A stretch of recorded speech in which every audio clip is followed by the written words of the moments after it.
It seems like everyone and their mother are traveling to Japan, and it's easy to see why. The country is renowned for its stunning landscapes, rich traditions, and culture. But there's a common misconception that Japan is all about Tokyo, Osaka, Kyoto, and Nara. After Japan reopened its borders post-COVID, my social media feeds have been flooded with posts from Westerners visiting the same cities and recommending the same activities. Frankly, it's repetitive and uninspiring. Tourism is booming so much in Japan that things seem to be getting out of hand.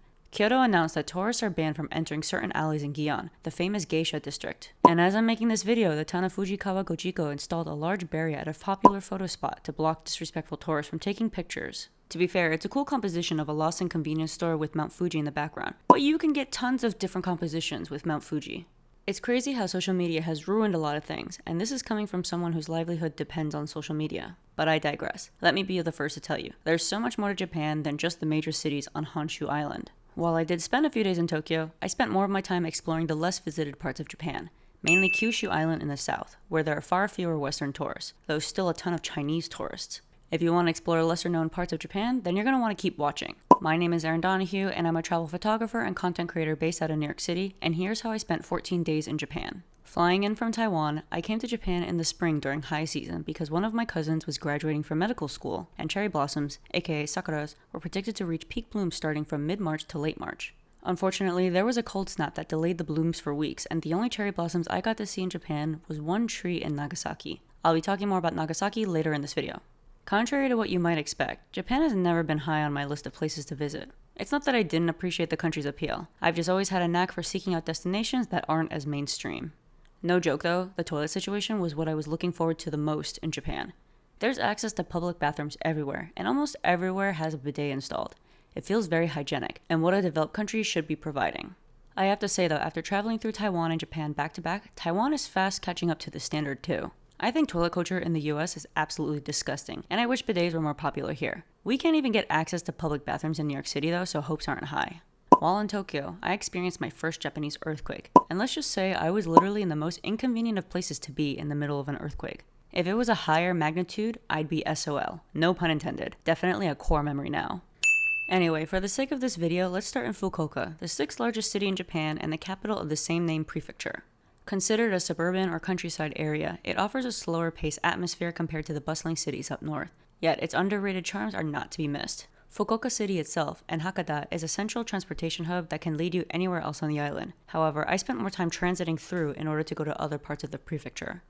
In Fukuoka Prefecture, I had the privilege of visiting the historic Munakata Taisha Shrine, a revered Shinto complex comprising of 3 primary shrines, including the easily accessible Hetsumiya on the mainland. This is one of Japan's 25 UNESCO World Heritage Sites, and one of Japan's oldest and most sacred Shinto shrines. It's dedicated to the Munakata Sanjin deities who protect seafarers. When paying your respects, there's a specific order to do so, which is first throwing a coin into the box, clapping your hands 3 times, and then bowing twice. Next, in Yamaguchi, walk the Kanmon Pedestrian Undersea Tunnel. Have you ever wondered what it's like to walk underneath the ocean? Well, here you can. This unique 2-story structure connects the islands of Honshu and Kyushu, allowing pedestrians to journey 780 meters below the narrow Kanmon Straits. As you make your way through the dimly lit passage, you'll find yourself 58 meters beneath the sea's surface. At the midpoint, you'll reach the border, marked by a sign that makes for a perfect photo op. Just imagine, you're standing with 1 foot in each prefecture, straddling 2 of Japan's main islands, all while submerged underwater. It's an unforgettable experience that truly showcases Japan's engineering marvels. A short distance away from the tunnel lies another fascinating destination, Mojiko train station. This 2-story building is one of the oldest remaining stations in the Kyushu region, transporting visitors back to the 19th century Japan as they wander through its wooden corridors. While it shares some architectural similarities with the famous Tokyo Station, Mojiko's uniqueness stems from its extensive use of wood as the primary construction material, lending it a warm and rustic ambience. We were fortunate enough to have a friendly local tour guide approach us and insist on showing us around, allowing us to learn about all the intricate details and rich history behind this place. So whether you're a history buff or simply someone who appreciates incredible architecture, Mojiko train station is an absolute must visit. It offers a captivating glimpse into Japan's past while still seamlessly operating as an active transportation hub in the present day. As an archipelago surrounded by the ocean, Japan has many famed fish markets. I went to Karato Market in Shimonoseki City where I got to eat a vat of uni for $15 and risked my life eating fugu, aka puffer or blowfish. Fugu is a delicacy that requires specialized training to prepare properly due to its potential lethalness if not handled correctly. Puffer fish contain lethal amounts of tetrodotoxin, a potent neurotoxin that can cause paralysis and death if ingested. There is no cure. Only trained and licensed fugu chefs are allowed to prepare and serve the dish in Japan due to the risk. We're eating blowfish. What do we do? This? Oh. Okay. Interesting texture. 有觉得有什么 special 的味道吗？好像没有。Just texture. While my experience eating fugu was exhilarating, my excitement was tempered upon discovering that Karato Market also sells whale meat. Japan's controversial whaling practices have stirred international criticism, yet the sale of whale meat persists. Karato Market began as a street market in 1909 and has since evolved into a bustling hub that ships fish to various parts of Japan. Part of the appeal at this market is its view over the Kanmon Straits, but the day I went, it was raining. Next, also on Kyushu, consider visiting Nagasaki on the western side. You've definitely heard the name of this city from World War II. It's a site where the US dropped the second A-bomb. Nagasaki has a lot of history and things to do, but doesn't have a metro system. The main way to get around are trolleys and buses for public transportation, and these get packed. Also, for a relatively big city, Nagasaki has no nightlife. Everything shuts down after 8 p.m. and doesn't reopen until 8 or 9 a.m. For visitors who have early call times like I did, finding food was scarce. The best bet is to stock up from the grocery store the night before. While in Nagasaki, it's only appropriate to visit the Peace Park. This is ground zero where the US dropped the second A-bomb, and you can walk right up to the exact spot of impact. The Peace Park stands atop a hill north of the bomb's hypocenter. Central to the park is the towering Peace Statue, reaching 9.7 meters high, embodying the fervent wish of Nagasaki's inhabitants for lasting peace. The statue's face embodies Buddha's divine compassion and love, with its right hand raised skyward, symbolizing the looming threat of nuclear weapons, while the left arm stretches out horizontally, a power gesture for peace. This part isn't as readily available, but the hair is also symbolic of Jesus' hair. Towards the end of the day, when in Nagasaki, summit Mount Inasa's observatory via a 5-minute tram ride. This scenic spot is famous for its multi-million-dollar night view of Nagasaki, one of Japan's top 3 night views, along with Sapporo and Kyushu, but I recommend going up before sunset if you can. This is also designated as one of the world's top 3 views alongside Shanghai and Monaco. Who's making these designations though? I'd like to know. At the observatory, visitors can see a 360-degree view of Nagasaki, the harbor, and the sea. If you're there while there's still light, you can watch the sun descend over the city. On a clear day, Gunkanjima, Takashima, Iojima, and Goto Islands can be seen. I didn't get to see any of that, so this is definitely something I'd want to do again. Part of Nagasaki's rich history is its involvement as a window of Western influence. Take a stroll through the gardens, which include the former Glover residence, another UNESCO World Heritage Site. It's a historic site generously donated to Nagasaki by the Nagasaki shipyard of Mitsubishi Heavy Industries in 1957. Glover House is Japan's oldest Western-style residence that was home to Thomas Blake Glover. He was a Scottish merchant who contributed a great deal to Japan's modernization. The residence, along with its gardens, has since been open to the public, offering visitors a glimpse into its rich history. A unique experience while in Nagasaki includes walking the ruins of Hashima Island, nicknamed Gunkanjima, which translates to Battleship Island because of how it looks. This is yet another UNESCO World Heritage Site. I really racked them up this trip. An entry to enter the island will soon be permanently closed to preserve it. If you're interested in seeing a place like this, you need to book a landing tour ASAP. It's a 40-minute ferry ride, and entry onto the island is determined at the last minute, pending the captain's decision on the weather. Now, one thing that I wasn't aware of until afterward was that part of Gunkanjima's history includes forced labor, particularly of Koreans. It's no secret that Japan's colonial rule was abhorrent, and the history between the Japanese and Koreans is not positive. The tour on Gunkanjima will talk about how crucial the coal mine was to support Japan's modernization, but say nothing of the labor involved. Without getting too morbid, lastly, treat yourself to some afternoon tea and enjoy Castella Cake at Shuken's Cafe Sevilla. Castella Cake is a soft golden-colored cake with a moist texture and honey sweetness. It comes in a distinctive rectangular shape sold in long boxes and makes for a great gift. Nagasaki is famous for Castella Cake, and Shuken was the first Castella Cake company established back in 1681. Castella Cake is originally from Spain, but the Japanese have incorporated it into their own. You can't get this brand in Tokyo, only Nagasaki and Fukuoka. Nearby is also the Megane Bridge. It's a 300-year-old stone-arched bridge that gets its name from its distinct spectacles double-arch shape. It's the only double-arched bridge, while the rest of the bridges are single-arched. While it's iconic, it was underwhelming. When I arrived, I was like, that's it? Lastly, I started this video talking about lesser-known spots in Japan, but of course, I spent some time in Tokyo. Tokyo is a huge city. As someone who's grown up in New York City, that's saying something. I only had 4 days in Tokyo, and that's obviously not enough time. This might give the meticulous planners a heart attack, but I completely winged it in Tokyo. The eSIM I had wasn't working, and I didn't get a pocket Wi-Fi, but I survived just fine. As long as you have access to Wi-Fi and have downloaded an offline map, it's easy to get around, but you should make sure you have a VPN as well if you're accessing that public Wi-Fi. Having family in the area helped make my travels easier because I didn't have that working eSIM. I pretty much went where the wind took me. Prior to my trip, I limited taking into account the recommendations from social media since my cousin is Japanese. This ensured I was getting a true locals recommendation. I did visit both TeamLab locations in Tokyo though, which are popular on social media. TeamLab is an immersive interactive projection exhibit and have multiple locations around the world. While I initially thought these experiences might be gimmicky, I found them surprisingly captivating.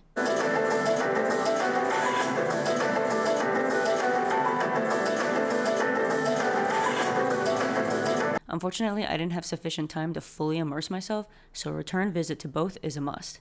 Between the two though, I preferred borderless, as visitors seem more respectful of each other's space when trying to capture photos and videos.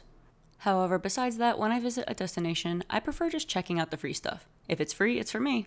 In Shinjuku, the Tokyo Metropolitan Government Building now has the world's largest permanent projection mapping display called Tokyo Night and Light. Before or after watching that, head upstairs to their free observatory. Also in Shinjuku, say hi to Godzilla in Kabukicho and the 3D Calico Cat. For a quieter part of Tokyo, head over to the Minato area in order to snap some pics of Tokyo Tower. Tokyo Tower was Japan's tallest tower until the Tokyo Skytree surpassed it in 2012.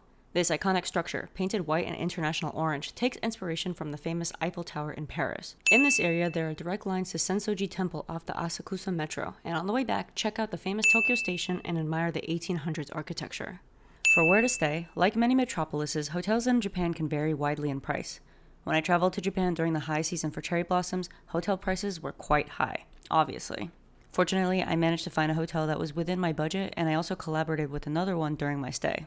If you're a high-maintenance traveler, this next one isn't for you, but if you're looking for a budget-friendly hotel in Tokyo, then you're going to want to keep watching. I've heard about Capsule hotels in Tokyo, and I decided to stay at 9 Hours Shinjuku just for the plot. Situated in a great location in town, this hotel offers a female-only environment which I found particularly appealing. There are several 9-hour capsule hotels throughout Japan, with most being co-ed, but there's a few that remain exclusive to women. The best way to describe a capsule hotel is like staying at a hostel, but a level up. I know people my age are not about that life anymore, and believe me, I get it. The same morning I checked in here, I had just checked out of a 5-star luxury hotel in Taiwan. The check-in process is a quick and easy smart check-in through a kiosk. Apparently, with so many introverts in Japan, this is ideal so that there's limited human interaction. Personally, I prefer talking to someone for my check-ins, but if you encounter any issues, there's staff available on-site until midnight. You're assigned a locker that can fit a carry-on size suitcase, but I had a larger one, so I had to leave it outside. I was never worried about theft because I kept the important items with me, and it's Japan, come on. Every day you receive a fresh set of pajamas, towels, slippers, a toothbrush, and toothpaste.